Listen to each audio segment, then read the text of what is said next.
Iš tikrųjų, labai smagu pristatyti darbus, nes tai mano kruopščios meditacijos. Tušu plunksnele, dirbdama tiesiog neskaičiuoju laiko. Prie vieno darbo užtrunka ir savaitę, ir 2. Labai mėgstu turėti tiesiog eskizų albumą, vis grįžti prie jo. Ir taip atrodo prabėga net pusę metų. Bet džiaugiuosi tais rezultatais, kurie tikiu patrauks į kiekvieną žiūrovą, į magišką kasdienybę, ne tokią, prie kokios esame įpratę. Ir iš tiesų, ilgas kūrybinis procesas simbolizuoja ir man pačiai, kad tikrai yra prie kiekvieno darbo prisiliesta ir jaučiu, kad įdėta dalelė širdies. Šios parodos kuždesiai darbai yra sukurti per apytiksliai 4 metų laikotarpį, kuris apima nuo 19 iki 23 metų ir jame mus visus turbūt palietęs karantinas, neįprastas laikotarpis, bet man kūrybai, buvo labai produktyvus. Ir būtent tas laikotarpis, kai pakeičiau savo gyvenamąją vietą, kai nutolau nuo miesto šurmulio, o pasinėriau į gamtos apsuptą vienkiemį. Ir ten aplankė tikrai daug savęs atradimo, kūrybinių idėjų, minčių tiek eskizams, tiek šiai parodai. Ir labai džiaugiuosi, kad tas, kas atrodo sunku, mus dar labiau sustiprina, užgrūdina ir duoda jaukius, įdomius rezultatus.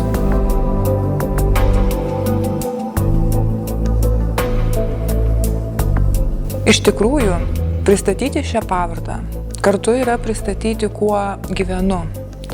Nes tikrai kiekviena detalė, kiekvienas elementas pulsuoja būtent tą kaimo išmintį, ramybę, jaukumą. Kuo toliau einant pirmyn, tuo labiau norisi atsigręžti į save. Kas esu, iš kur ateinu. Man atrodo didingas kiekvienas elementas. Kažkur seno vežimo liekana, galbūt senas lango įėjimas. Detalės, kurias buityje pritaikė proseneliai, senoliai, atrodo tokios didingos, išskirtinės, priminančios, kad reikia atsigręžti į save, savo prigimtį. Tai man labai labai brangu. Tai ir noriu perteikti, rodydama, pristatydama šią parodą.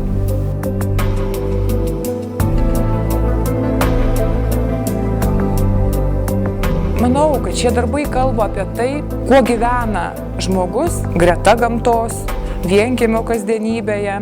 Norisi prakalbinti palėpėje miegantį vaikystės medinę arkliuką. Norisi perteikti senos komodos šnabždesį. Kiekvienas daiktas savitai prakalba ir atrodo prasminga, gilu. Iš tiesų, dar norisi paminėti ir dar vieną dalyką.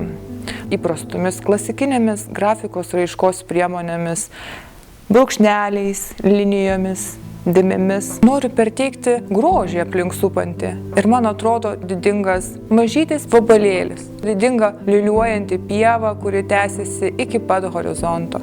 Ir kiekviena ši detalė jauki, artima. Norisi, kad tai, ką aš jaučiu per paveikslą, patirtų ir žiūrintysis, atskleistų ir atrastų aplink supantį pasaulį. Vienas iš tų simbolių, kuris kartojasi parodos darbuose, yra būtent veidas. Šiuolaikinėme pasaulyje veidas įspūdingas, kerintis, visur mes jį išvysime. O darbuose norėjau pritaikyti tokį veidą, kuris man labiau atrodo mistiškas, simboliškas, tai aptrupėjęs, neaiškus, persipindantis su aplinka. Nes jeigu veidas atspindinti žmogaus tapatybę, tai čia darbuose jisai formuoja ir atspindi per supančią aplinką.